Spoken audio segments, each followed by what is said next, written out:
আমার মিঠাই সোনার অন্নপ্রাশনে সবাই কিন্তু অনেক খুশি, সেটা কিন্তু দেখেই বোঝা যাচ্ছে, তাই না? তো এখানে দেখো মিঠাই সোনার মাসিমণিরা আছে, দিদুনরা আছে, সবাই এখানে দেখো কি ড্যান্স করছে, তোমরা তো দেখেই বুঝতে পারছো সবাই অনেক খুশি আছে।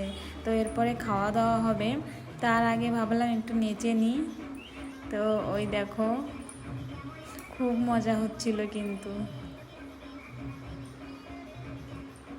যেটা আমি বলেও তোমাদেরকে বোঝাতে পারবো না যে এত মজা হচ্ছিলো, তোমরা দেখে হয়তো বুঝতেই পারছো।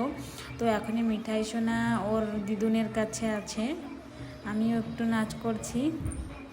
ও তো গরমে ভালোই লাগছে না, ও খালি কান্না করছে। তো ওকে মা ঘরে একটু ফাঁকা জায়গা নিয়ে গেল, কারণ এত লোকজনের ভিতরে ওর আরও বিরক্ত লাগছে। তো মা ওকে ঘরে নিয়ে গেছে, আর আমি একটু দেখো সবার সাথে মজা করছি। তো আমিও আর মজা না করে থাকতে পারছি না আর কি, থাকা যায় বলো? সবাই এত মজা করছে, তার জন্য আমিও নেমে পড়লাম সবাই সাথে।